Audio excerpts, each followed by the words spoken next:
तो चलिए आज हम नेपोलियन हिल की क्लासिक किताब थिंक एंड ग्रो रिच के पन्नों में छिपे उस एक गहरे राज को समझते हैं। ये वो राज है जो मशहूर उद्योगपति एंड्रू कार्नेगी ने उन्हें सौंपा था। एक ऐसा राज जिसने न जाने कितने ही लोगों की जिंदगी को पूरी तरह से बदल कर रख दिया। तो तैयार हो जाइए, इसे समझने की शुरुआत करते हैं। देखिए, इस पूरी बात की जड़ बस इसी एक लाइन में है। हर बड़ी दौलत, हर बड़ी कामयाबी, इसकी शुरुआत किसी ठोस चीज से नहीं होती, बल्कि एक ख्याल से, एक आइडिया से होती है। आज दुनिया में जो कुछ भी हकीकत है, वो कभी ना कभी किसी के दिमाग में सिर्फ एक सपना ही तो था। तो आज हम किन चीजों पर गौर करेंगे? सबसे पहले, उस महान दौलत का रहस्य क्या है? फिर मन की शक्ति को कैसे इस्तेमाल करें? विचार को एक ठोस योजना में कैसे बदलें? फिर देखेंगे निर्णायक कार्रवाई और दृढ़ता का महत्व। इसके बाद बात होगी मास्टरमाइंड की ताकत की, और आखिर में उन 6 डरों पर जीत हासिल करने की जो हमें रोकते हैं। तो शुरू करते हैं पहले हिस्से से, महान दौलत का रहस्य, एंड्रयू कार्नेगी का वो वादा। तो उस बड़े रहस्य का पहला सुराग, सबसे जरूरी पहला कदम क्या है? वो है इच्छा। लेकिन ये कोई मामूली इच्छा नहीं है, ये एक धधकती हुई, एक जलती हुई इच्छा होनी चाहिए। जब कोई किसी चीज को इतनी शिद्दत से चाहता है कि वो उसकी धुन बन जाए, तो कायनात भी उसे हकीकत बनाने में जुट जाती है। बस यहीं से हर कामयाबी की शुरुआत होती है। चलिए अब दूसरे खंड पर आते हैं, मन की शक्ति। दौलत की असली नींव यहीं तैयार होती है।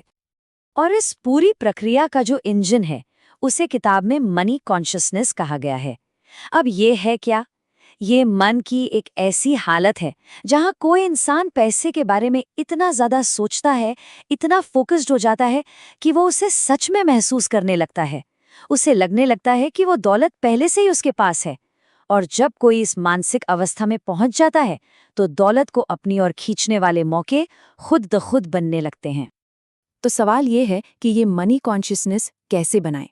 किताब इसके लिए 6 बिल्कुल साफ कदम बताती है। पहला, ठीक ठीक तय हो कि कितना पैसा चाहिए, एकदम सटीक रकम। दूसरा, ये भी तय हो कि इस पैसे के बदले में क्या दिया जाएगा, क्योंकि दुनिया में मुफ्त कुछ भी नहीं मिलता। तीसरा, इसे हासिल करने की एक पक्की तारीख तय हो। चौथा, एक ठोस प्लान बने और उस पर बिना देर किए काम शुरू हो जाए। पांचवा, ये सारी बातें, रकम, समय, प्लान, सब कुछ साफ साफ एक कागज पर लिखा जाए। और सबसे जरूरी छठा कदम, उस लिखे हुए कागज को दिन में 2 बार, सुबह और रात में जोर से पढ़ा जाए। और पढ़ते वक्त ये महसूस किया जाए कि वो पैसा, वो दौलत पहले से ही पास है। सोच का फर्क देखिए कितना बड़ा है। एक तरफ है गरीबी की मानसिकता, जो हमेशा डर, शक और खुद पर तरस खाने से भरी होती है। ऐसे लोग फैसले नहीं ले पाते। और दूसरी तरफ है दौलत की मानसिकता, जो विश्वास, जबरदस्त इच्छा, आत्मविश्वास और ऑटो सजेशन, यानी खुद को बार बार सकारात्मक बातें बताने की नींव पर खड़ी होती है। याद रखिए, इंसान के विचार ही उसकी दुनिया बनाते हैं। ठीक है, अब आते हैं तीसरे हिस्से पर, विचार से ठोस योजना तक, यानी अपनी किस्मत बनाने के लिए किन औजारों की जरूरत है। एक बहुत बड़ी गलतफहमी है कि सफल होने के लिए सब कुछ पता होना चाहिए। ऐसा बिल्कुल नहीं है। हेनरी फोर्ड का किस्सा याद कीजिए। जब एक अदालत में उन्हें अज्ञानी कहा गया, तो उनका जवाब था कि मेरी मेज पर एक बटन है जिसे दबाकर मैं किसी भी सवाल का जवाब देने के लिए सही एक्सपर्ट को बुला सकता हूं। मतलब साफ है, सफलता जनरल नॉलेज से नहीं, बल्कि स्पेशलाइज्ड नॉलेज, यानी किसी खास विषय के गहरे ज्ञान से मिलती है, भले ही वो ज्ञान दूसरों से क्यों न लेना पड़े। और अगला औजार है कल्पना, इमेजिनेशन। इसे मन की वर्कशॉप कहा गया है। जरा सोचिए, कोका कोला का फॉर्मूला क्या था?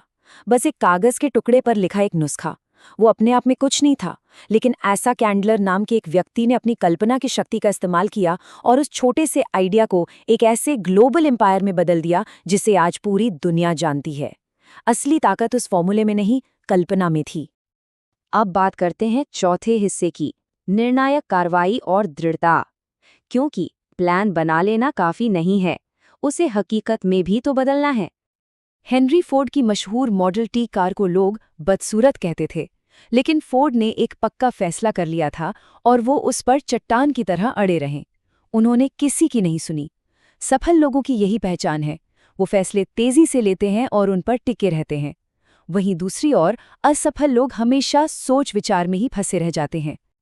लेकिन सिर्फ फैसला लेना ही सब कुछ नहीं है, उस पर टिके रहना यानी दृढ़ता उससे भी ज्यादा जरूरी है, खासतौर पर तब जब असफलताएं घेर लें।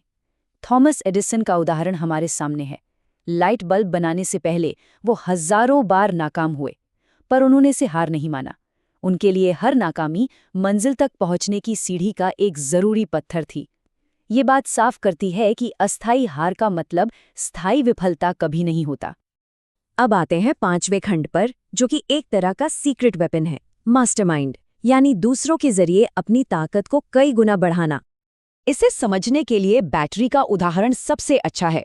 सोचिए, एक अकेली बैटरी कितनी ऊर्जा दे सकती है? बहुत थोड़ी। लेकिन जब आप कई बैटरियों को एक साथ जोड़ देते हैं तो उनसे लगातार और जबरदस्त पावर मिलती है। एक मास्टरमाइंड ग्रुप बिल्कुल इसी तरह काम करता है। होता यह है कि जब 2 या 2 से ज्यादा दिमाग एक साथ एक ही लक्ष्य के लिए काम करते हैं तो एक तीसरी अदृश्य शक्ति पैदा होती है, एक सुपरमाइंड। ये ग्रुप हर सदस्य के ज्ञान और अनुभव को कई गुना बढ़ा देता है, उनकी कमजोरियों को दूर करता है और ऐसे ऐसे कमाल के विचार पैदा करता है जो अकेले सोचना लगभग नामुमकिन है। खुद हेनरी फोर्ड ने अपना पूरा साम्राज्य ऐसे ही 5 भरोसेमंद लोगों के मास्टरमाइंड ग्रुप के दम पर खड़ा किया था। और अब बात करते हैं आखिरी और शायद सबसे बड़ी बाधा की, वो 6 डर जिन पर जीत हासिल करना जरूरी है।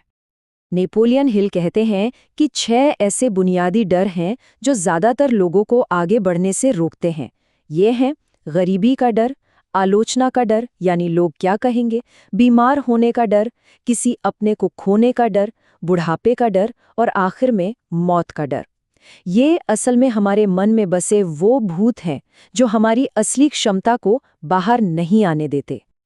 लेकिन सबसे बड़ी और सबसे अच्छी बात पता है क्या है? ये सारे के सारे डर बस हमारे दिमाग की उपज है और कुछ नहीं। और इसका मतलब ये है कि इन पर पूरी तरह से काबू पाया जा सकता है। दुनिया में अगर कोई एक चीज है जिस पर किसी भी इंसान का 100% नियंत्रण है तो वो है उसके अपने विचार। जैसे ही कोई ख्याल दिमाग में आता है, ये हमारे हाथ में है कि उसे ताकत दें या उसे वहीं खत्म कर दें।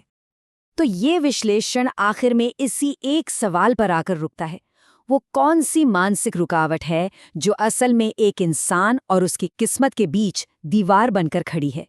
क्योंकि जैसा कि हमने देखा, अमीर बनने का रास्ता बाहर की दुनिया में नहीं बल्कि हमारे अपने मन के अंदर से ही शुरू होता है।